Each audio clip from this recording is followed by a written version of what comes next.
Kemerdekaan sejati sebuah bangsa tidak cukup hanya ditandai dengan pengakuan kedaulatan wilayah atau berkibarnya bendera merah putih di forum internasional. Kemerdekaan yang hakiki adalah ketika sebuah bangsa memiliki kemampuan untuk memenuhi kebutuhan dasarnya secara mandiri tanpa harus menggantungkan nasibnya pada belas kasihan negara lain. Swasembada adalah manifestasi dari konsep berdikari berdiri di atas kaki sendiri yang menjadi ruh dari perjuangan para pendiri bangsa kita.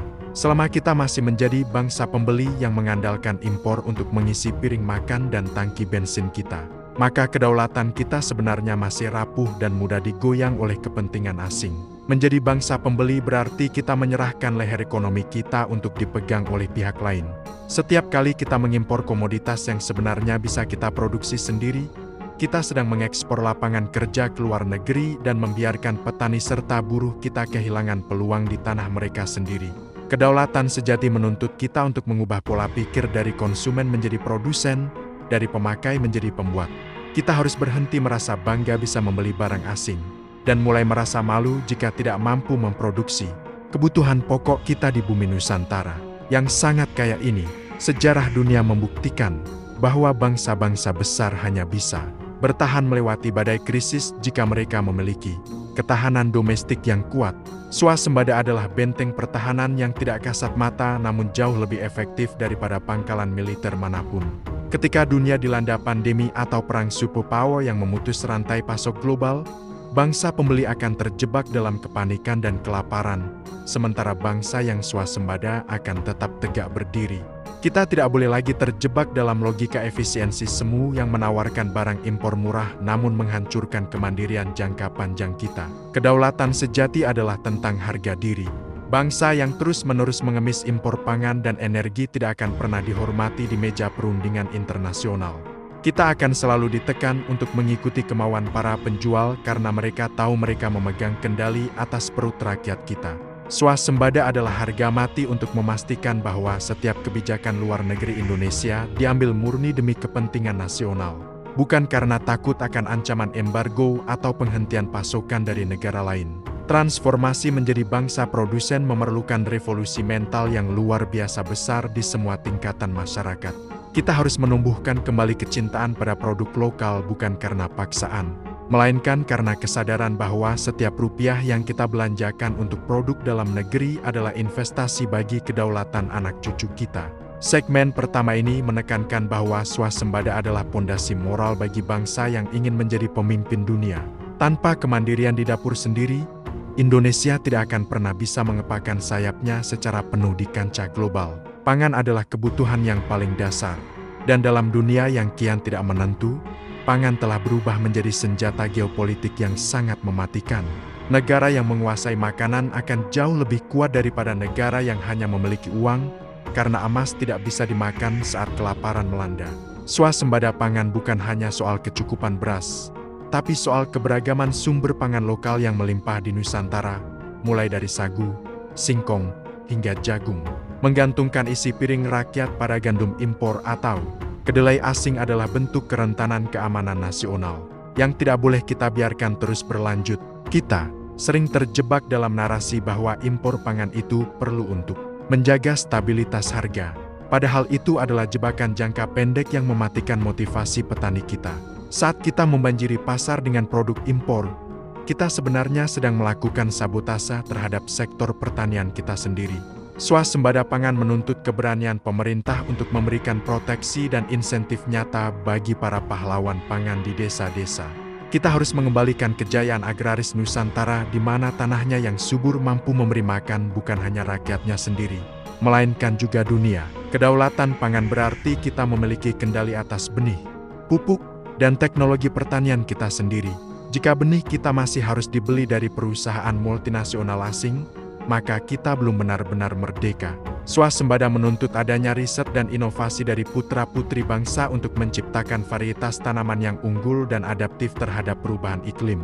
Kita harus membangun kedaulatan dari tingkat sel dari benih yang kita tanam di tanah pertiwi sehingga tidak ada pihak luar yang bisa menghentikan denyut nadi kehidupan rakyat kita dalam skenario perang global atau penutupan jalur laut internasional.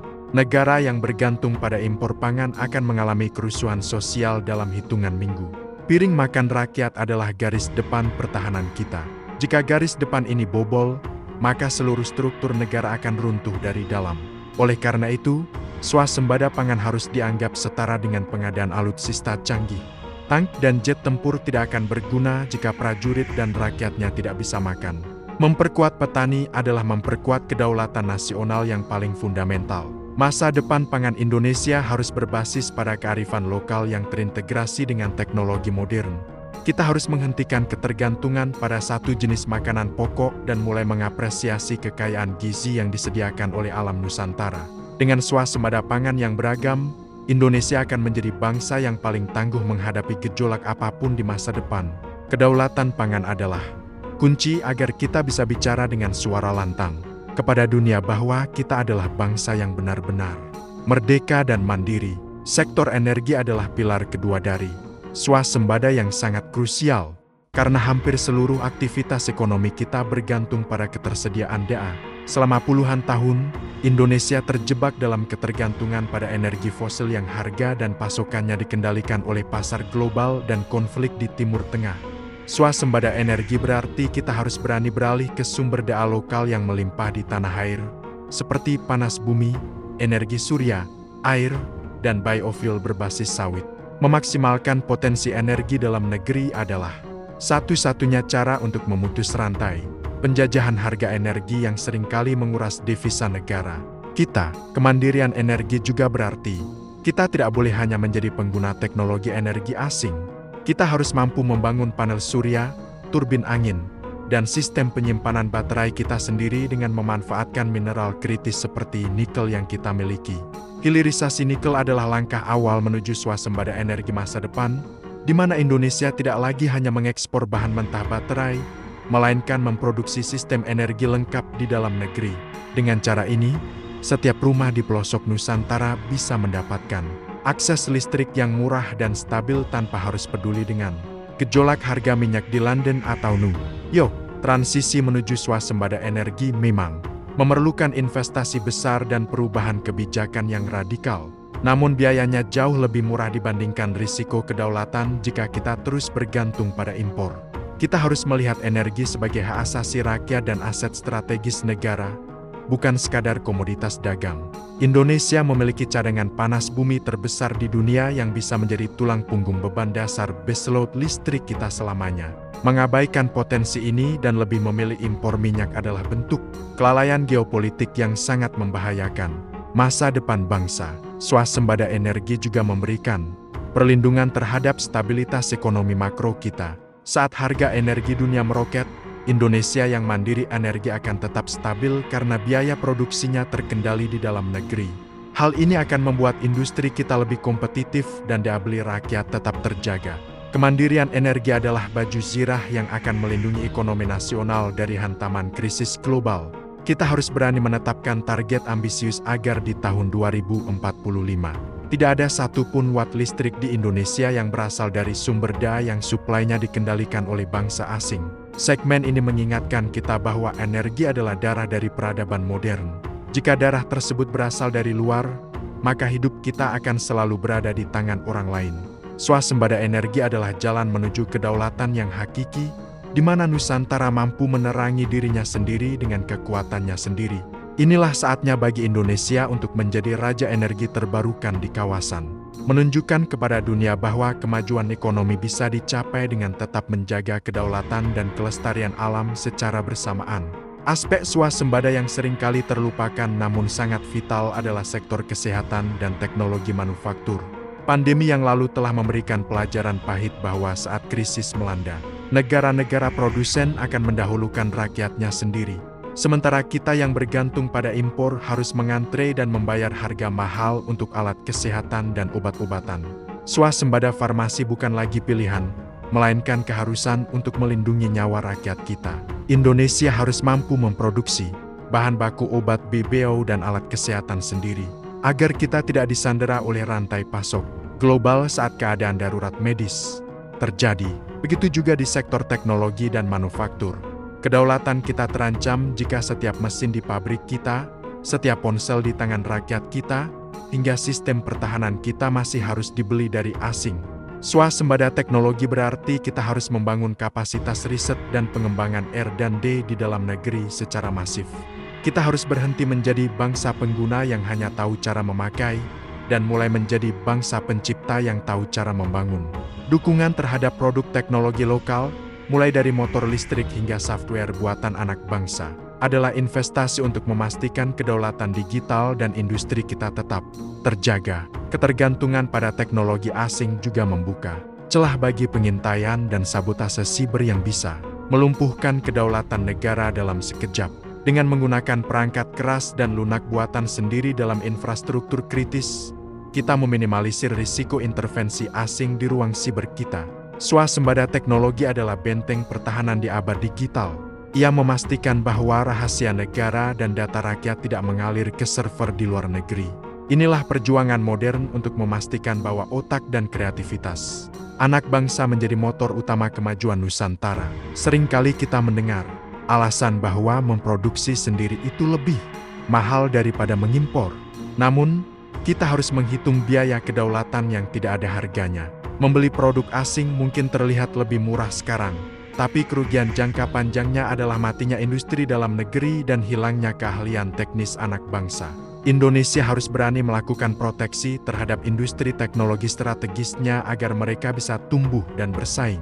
Kita tidak boleh membiarkan pasar kita yang besar hanya menjadi ladang keuntungan bagi perusahaan multinasional asing tanpa adanya transfer teknologi yang nyata. Swasembada di sektor kesehatan dan teknologi akan menciptakan kemandirian intelektual yang luar biasa. Saat kita mampu menyembuhkan rakyat kita dengan obat buatan sendiri dan membangun infrastruktur kita dengan mesin buatan sendiri, saat itulah harga diri bangsa ini akan mencapai puncaknya. Kita sedang membangun Indonesia yang tidak bisa dihentikan oleh embargo apapun. Sebuah negara yang memiliki kendali penuh atas kesehatan fisik dan kemajuan digital rakyatnya. Kedaulatan Nusantara adalah kedaulatan yang utuh dari hulu ke hilir. Dari piring makan hingga ke ruang laboratorium tercanggih. Sebagai penutup dari pembahasan maraton kita malam ini, mari kita tanamkan dalam pikiran kita bahwa swasembada adalah kunci tunggal menuju Indonesia emas. Ke 2045. Tidak ada gunanya kita menjadi ekonomi terbesar kelima di dunia jika fondasinya masih ditopang oleh barang-barang impor. Kejayaan Nusantara yang berkelanjutan hanya bisa dicapai jika kita memiliki ketahanan pangan, energi, farmasi, dan teknologi yang mandiri. Swasembada adalah harga mati karena ia adalah satu-satunya jalan untuk memastikan bahwa anak cucu kita mewarisi sebuah negara yang kuat, berdaulat, dan tidak bisa didekta oleh siapapun di muka bumi ini. Kita harus berhenti menjadi bangsa yang hanya bisa mengeluh tentang harga barang impor yang naik, dan mulai menjadi bangsa yang sibuk membangun pabrik dan mengolah ladang. Pemerintah harus memiliki keberanian politik untuk menutup keran impor yang merusak industri dalam negeri, dan rakyat harus memiliki kesadaran untuk berdiri bersama membelah produk-produk karya anak bangsa. Perjuangan swasembada ini memerlukan nafas panjang dan ketangguhan mental, karena kita akan menghadapi tekanan dari berbagai pihak yang tidak ingin Indonesia menjadi mandiri. Namun, inilah harga yang harus kita bayar untuk sebuah kedaulatan yang hakiki. Perjalanan menuju 2045 adalah perjalanan menuju kemandirian total. Setiap butir beras lokal yang kita makan, setiap liter biofuel yang kita gunakan, dan setiap teknologi anak bangsa yang kita pakai adalah satu langkah lebih dekat menuju kemerdekaan yang sesungguhnya.